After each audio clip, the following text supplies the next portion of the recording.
Here is a different sub that's called addNums, where we're going to pass three parameters, x, y, and z. We're going to take x and y, add them, and store them into z, and then we're going to display some message boxes. So take a look at this code and see if you can tell me what the message boxes are going to display in this case. Let's start at the beginning of our code just so we can see what's going on. So we have num1 and num2, which are doubles that are initialized to 13.3 and 11.7 respectively. And then we're going to have a sum variable, which is a double that's initially 0. So we're going to call our sub, and we're going to pass num1, num2, and sum. So this means x is going to store the value of num1, so that's going to have 13.3. And then y is going to store the value of num2, so that's 11.7. And then z is going to store the value of sum, which is 0. So we're going to take x and y. So we're adding 13.3 and 11.7. If I remember correctly, that is 25.0. So we will store that into z. And then our message box in the sub is going to display the value of c, which is 25. So therefore, the message box in addNums will display 25. Now, if we go outside of the method, or the sub, so when the sub is done, we see that we need to display the value of sum. And what we're going to find here is it's also going to display 25. And this is because the z parameter is a byref parameter. And as we mentioned before, if we make a change to a byref parameter, it's also going to change the variable that was the passing argument. So by changing the value of z, we're also changing the value of sum, which is why sum is going to display 25.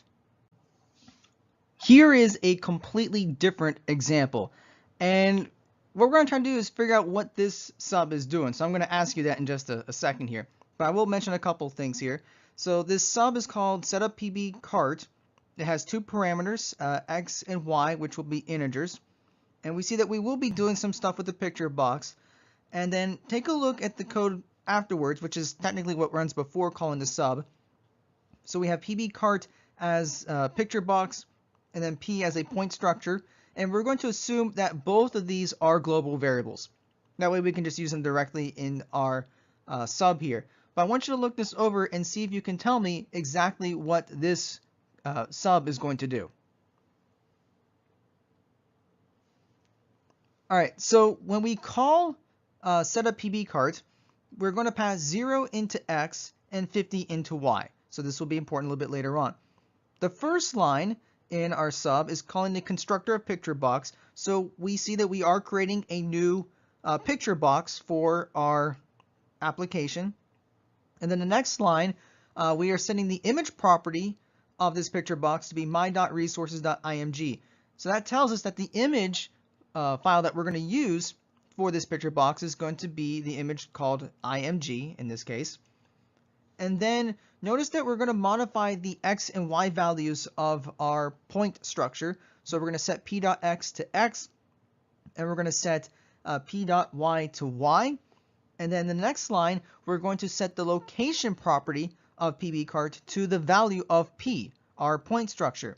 So this tells us that the location of this picture box is going to be 0, 50. So if you remember, that means that it's going to be all the way to the left edge of the screen, and then it's going to be 50 pixels down from the very top of the screen. That should give you at least an idea of where that's going to show up. The next line, we're going to adjust the size mode of our picture box, and we see that we have picture box size mode dot stretch image. So that tells us that our image is going to be stretched to fit the entire picture box. And then the last line has me.controls.add, and then we pass pbcart.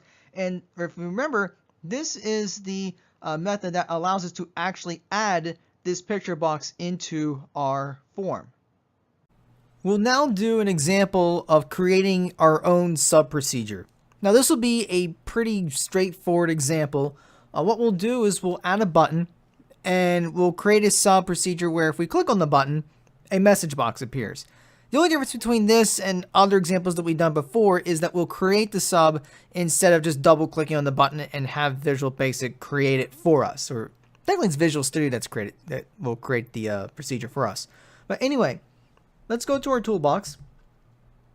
And we need to find our button, so we'll double click on button. And then we'll move it close to around the middle. This is pretty good. And then we're going to change the name of this to, let's see here, we'll call it BT temp. You won't worry about changing the actual text of the button. But now we'll go into the form, or the code version of the form. And we're not going to do anything in the form load sub-procedure. But let's go ahead and create our own sub-procedure for handling the event of clicking on a button. Like I said, if we were to double click on the button, Visual Studio will create this for us, but we're just going to type it out ourselves. So we're going to do private sub, and then we'll call this BT temp underscore click. If I could type, there we go. And this procedure does not have any parameters, so we're just going to leave it blank. And then we're going to put in handles bttemp.click. So this is going to handle the event of clicking on the button. And notice that Visual Studio will automatically enter the end sub part for us. So we don't have to worry about remembering to include that. Visual Studio will take care of that. And then all we'll do here is display a message box that says that it worked. So we'll do message box, and we'll put in here, it works. So what's going to happen is whenever we click on the button, we're going to call this sub, and what this sub does, it calls the message box method, and that's going to display a message box for us. So let's go ahead and start this up to make sure that it works. Here's our form, and then I'll click on button 1, and there we go. There's our message box that says it works. So each time I click on this button, it is going to call the BT temp click sub, and then that sub is going to call the message box method that will display the string it works. So there's our sub procedure. We'll do one more example for this lecture just to help make sure you understand what we're doing here. Hopefully you got a good grasp by now, but we'll just do one more example to play it safe. So here we have a sub called process full name, and we're passing a parameter name, and that's going to be a string. And then we're going to do some stuff with the text of some text box that we have here, which is called tbl name. And then we also have another text box called tbf name. And we see that outside of that sub that we're going to have some name called name string. And then we're going to call the sub. And then we're going to display something in the message box. So we see that we're going to have some text boxes. So let's just suppose that we enter Mike in the text box called tbf name, and then there's another text box called tbl name, and let's say we enter Smith in there. So given that information, I want you to figure out what the message box after calling the sub procedure is going to show.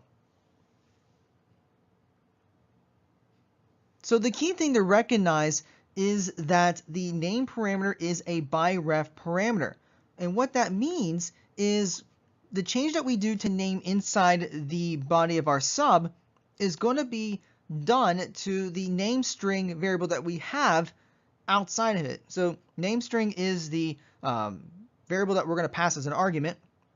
So when we change name string. So let's see what's going on inside our sub. So we're taking the text of the last name, and then we're going to concatenate a comma with a space, and then we're going to concatenate the string that has the first name.